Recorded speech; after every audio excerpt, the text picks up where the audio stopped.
Nuevamente, espero que tengan un feliz viernes y un feliz fin de semana, ¿sí?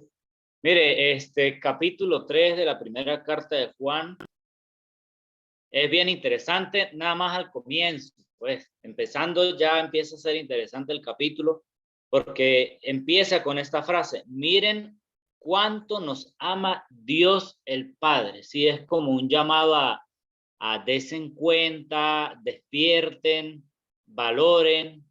Es como un llamado de atención a que nos demos cuenta, a que valoremos eso, ¿sí? Entonces, empieza con eso. Miren cuánto nos ama Dios el Padre. Dice que se nos puede llamar hijos de Dios. Yo creo que ya va. En el Antiguo Testamento, Dios, la gente veía a Dios así como, bueno, Dios, el Todopoderoso, el gran yo soy. Sí, pero esta relación así de padre e hijo entre Dios y nosotros, creo que no la tenían los judíos allá en el Antiguo Testamento, ¿sí? En el Antiguo Pacto, mejor llamémoslo así. Entonces ya viene Juan y nos dice: mire con cuánto amor nos ama el Padre, que ya podemos ser llamados hijos de Dios, ¿sí? Y esto es bien bonito, bien interesante que Juan nos lo recuerde, eh, porque quizás a veces tenemos esa relación tan distante como Dios, ¿sí? Con Dios. Dios allá, el Todopoderoso, el creador del cielo y de la tierra, fino, fino, ¿sí? Ese es el carácter de Dios, pero ahora nosotros somos llamados hijos de Dios, ¿sí? Y cuando le decía que la manera en cómo empieza este libro, este capítulo, ¿sí? Miren con cuánto, es como una llamada de atención a que valoremos ese carácter que nosotros tenemos como hijos de Dios, ¿sí? No vamos a ver a Dios como nuestro Padre, como lo veíamos cuando, qué sé yo, estábamos adolescentes, ¿no? Sino ya es un llamado más como adultos, como de adultos nosotros vemos a nuestros papás, ¿sí? Que quizás los honramos más, los valoramos todo el sacrificio, todo el esfuerzo que hicieron para criarnos, ¿sí? Y nosotros de niños no valoramos eso, quizás no tenemos el entendimiento o la capacidad de entenderlo, pero ahora que somos adultos, parece que en mi caso particular, y yo sé que en el caso de muchos, ese amor se afianza más, crece más, se valora más, se admira más. Lamentablemente, pues quizás ya no hay el tiempo, por trabajo, porque uno tiene que hacer su vida así para compartir más con ellos, con los papás de uno. Pero con ese carácter, con esa madurez, es que aquí Juan nos invita a ver a Dios como nuestro Padre, ¿sí? Miren con cuánto amor nos ha amado Dios, ¿sí? Que sigue siendo el Dios, el Todopoderoso, el Creador del cielo y de la tierra, pero ahora ese ser divino nos llama sus hijos, o nosotros podemos llamarlo nuestro Padre Celestial. Dice, y lo somos, por eso los que son del mundo no nos conocen, pues no han conocido a Dios. Entonces la gente que no ama a Dios o que no ve a Dios con este carácter, eh, quizás no es esa empatía, no tenemos esa empatía con ellos, nos fastidia a veces estar con ellos por su manera de hablar, de comportarse, por sus conversaciones, ¿sí? Entonces, por eso es que el mundo no nos conoce, porque a nosotros nos molesta quizás la manera radical en que ellos tienen, ¿sí? Dice, queridos hermanos, ya somos hijos de Dios. Vuelve y nos lo recalca en el versículo 2. Ya somos hijos de Dios, y aunque no se ve todavía lo que seremos después, sabemos que cuando Jesucristo aparezca seremos como Él, porque lo veremos tal como Él es. Dice, y todo el que tiene esta esperanza en Él se purifica a sí mismo de la misma manera que Jesucristo es puro, ¿sí? Y entonces aquí viene, otra cosa que tiene el capítulo, ¿sí? Si usted dice ser hijo de Dios, si usted le dice a la gente que es hijo de Dios, si usted ve a Dios con ese carácter de padre, entonces eso implica que se está purificando, que estamos viviendo en santidad día a día, ¿sí? Que anhelamos la santidad, porque como vemos a Dios con ese carácter, pues anhelamos su presencia, ¿sí? Y en su presencia, pues no puede habitar el pecado tampoco. Y si nosotros estamos quizás cargados con algún pecado, no podemos habitar entonces ante la presencia de nuestro Padre Celestial, ¿sí? Quizás con nuestros padres físicos, lo que nos aleja un poco, como les decía ahorita, es que uno tiene que hacer su vida, uno tiene que trabajar, uno tiene cosas que hacer, y quizás eso no le permite a uno tanta cercanía con nuestros padres físicos, ¿sí? Pero en el caso de Dios, lo que no nos permite tener esa cercanía es el pecado. Entonces, por eso es que Él nos llama. Y en el capítulo 4 dice, todo el que peca hace maldad porque el pecado es maldad. Dice, ustedes ya saben que Jesucristo vino al mundo para quitar los pecados, ¿sí? Y que Él no tiene pecado alguno. Entonces, Él puede quitarnos nuestros pecados porque Él no pecó jamás. Y Él tiene ese poder, cumplió con una misión, ¿sí? Y ahora Él nos da esa libertad, esa buena noticia de que nos quita el pecado, ¿sí? Entonces, dice, y que Él no tiene pecado alguno. Versículo 6, así pues, todo el que permanece unido a Él no sigue pecando, ¿sí? No sigue pecando. Pero todo el que peca no lo ha visto ni lo ha conocido. O sea, no tiene esa relación de unidad con Jesucristo, no tiene esa relación de carácter hijo con nuestro Padre Celestial. Entonces dice versículo 7, hijitos míos, que nadie los engañe, ¿sí?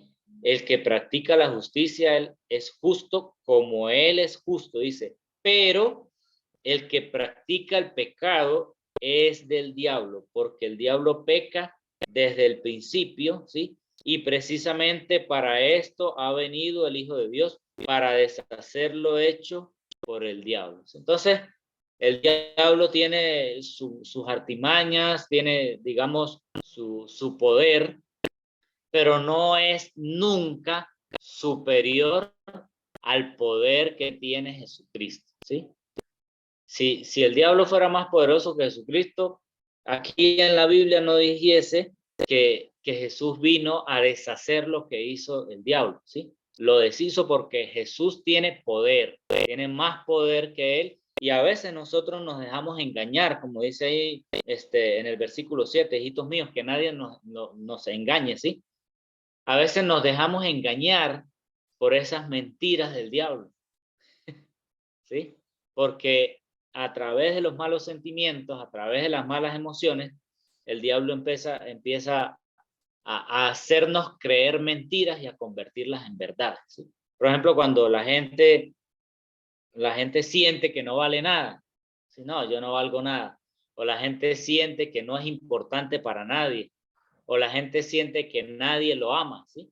Y realmente eso no es verdad, ¿sí?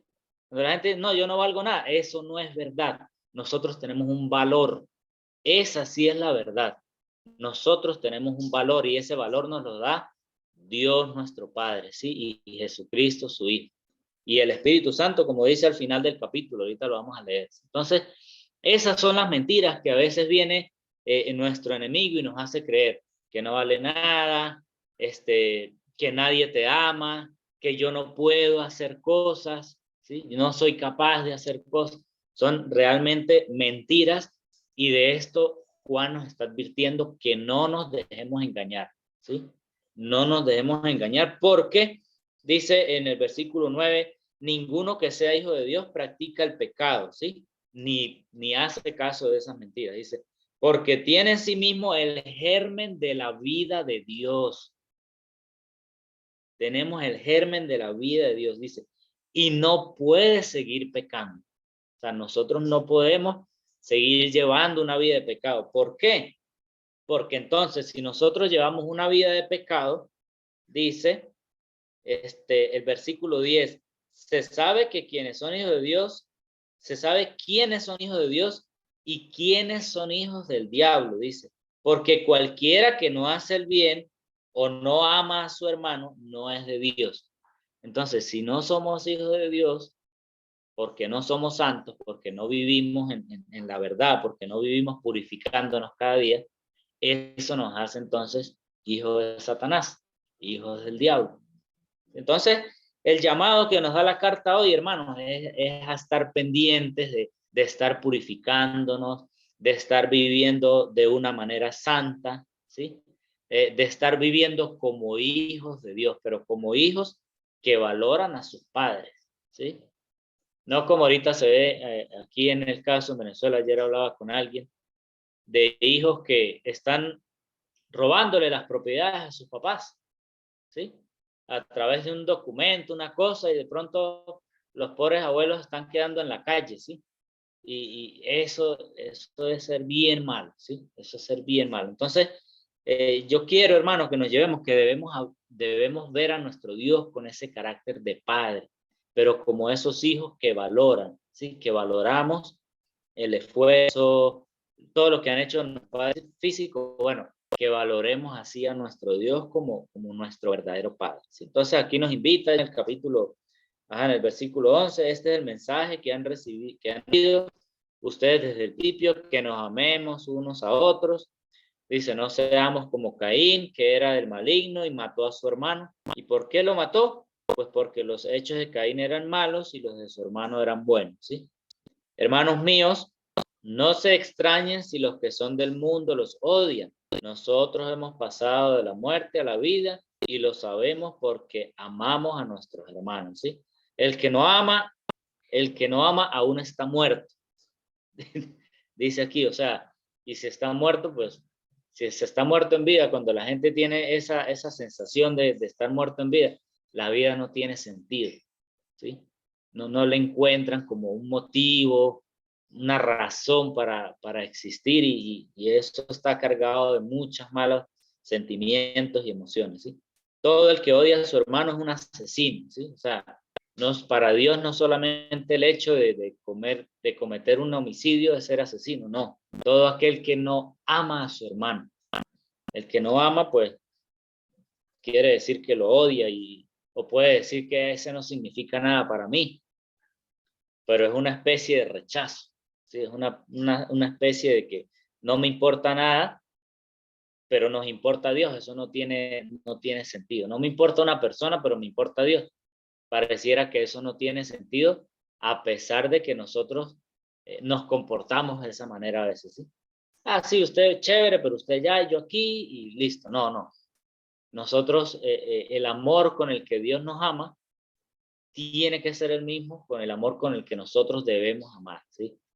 Perdonar todo pecado, toda ofensa, cualquier mal gesto, mala cara, cualquier cosita. Eso nos tiene que motivar también a perdonar a nuestra gente, ¿sí? Dice, bueno, todo el que odia a su hermano es un asesino, y ustedes saben que ningún asesino puede tener vida eterna en sí mismo. Está muerto, esa gente está muerta, ¿sí? Conocemos lo que es el amor porque Jesucristo dio su vida por nosotros. Así también nosotros debemos dar la vida por nuestros hermanos. Y es bonito, ¿no? Porque, por ejemplo, en mi caso, y yo sé que en el caso de mucha gente, quizás de adolescentes, si tienen un hermano varón, los que tienen un hermano varón, quizás de adolescente, pues peleaban mucho, discutían, pero ya cuando llega la vida de adulto, ya uno ve a su hermano de sangre con otros ojos, ya no pelea, ya no es con esa, digamos, mentepollada de cuando uno es, de esa inmadurez de cuando uno es adolescente, ¿no? Ya es un amor maduro, un amor que quiere conservar, un amor que valora, ¿sí? Entonces, así es como debemos nosotros vernos ahora. Dice, de esta manera, dice, hijitos míos, versículo 18, hijitos míos, que nuestro amor no sea solamente de palabras, sino que se demuestre con hechos. Eso hay que demostrarlo día a día, cada vez que tengamos la oportunidad, ¿sí? De esta manera, sabremos que somos de la verdad y podremos sentirnos seguros delante de Dios, ¿sí? No hay nada, o sea, esa sensación de uno sentirse seguro es bien bonita, ¿sí? Nos llena de paz, de tranquilidad, ¿sí? De sentirnos seguros y más seguros delante de Dios. Dice, pues si nuestro corazón no nos acusa de algo, Dios es más grande que nuestro corazón y lo sabe todo. Queridos hermanos, si nuestro corazón no nos acusa, tenemos confianza delante de Dios y Él nos dará todo lo que le pidamos porque obedecemos sus mandamientos y hacemos lo que a Él le agrada. ¿Sí? Y su mandamiento es que creamos en su Hijo Jesucristo y que nos amemos unos a otros como Él nos amó. Los que obedecen sus mandamientos viven en Él y Él vive en ellos. Y en esto sabemos que Él vive en nosotros por el Espíritu que nos ha dado. ¿Sí? Entonces, el Espíritu Santo que Dios nos ha puesto en cada uno de nosotros cuando nos bautizamos, nos lleva también a esta clase de sentimientos, a sentirnos seguros del amor que Dios tiene para con nosotros, ¿sí? Y a vivir en su presencia y a sentir que vivimos en su presencia, ¿sí? No a vivir en la mentira de que yo soy de Dios, pero practico el pecado, pero entonces a veces nos llenamos de algo que se llama positivismo, ¿sí? Vivimos en el pecado, pero positivamente, porque yo soy positivo, Dios me ama, Dios me perdona, pero no quiero dejar el pecado, ¿sí? Si Dios nos ama, nos perdona, pero hay que dejar el pecado, hermano, ¿sí? Hay que dejar los malos hábitos, hay que dejar todo aquello que nos ensucie y que nos impida entonces disfrutar de la plena presencia de Dios, ¿sí? Amados hermanos, por favor, no permitamos que entonces venga el maligno y nos engañe a través de malos sentimientos y eso nos permita entonces alejarnos de la presencia de Dios y de no disfrutar de este hecho del ser hijos de Dios. Dios me los bendiga, vamos a orar y que tengan un feliz fin de semana. Padre de la gloria, bendito seas por siempre, Señor. Santificado sea tu santo nombre, Padre. Gracias, Padre, por tu palabra, Señor. Gracias por hacernos y llamarnos tus hijos, Señor. Ayúdanos a vernos también a nosotros mismos con ese carácter de hijos, Padre, de valorar, Señor, este hecho, Señor, este hecho de ser llamados tus hijos, Señor, a comportarnos de una manera digna de ser hijos tuyos, Padre. Perdona todos nuestros pecados, Señor. Purifícanos a través de tu santa palabra, Señor. Purifícanos a través de la comunión unos con otros, Señor. Purifícanos a través de la sangre de tu Hijo Jesucristo, Padre. Purifícanos a través de tu Santo Espíritu, Señor. Te amamos, te bendecimos, Señor, y te oramos en el nombre santo y glorioso de tu Hijo Jesucristo. Amén. Dios me los bendiga, hermanos. Que tengan un feliz fin de semana.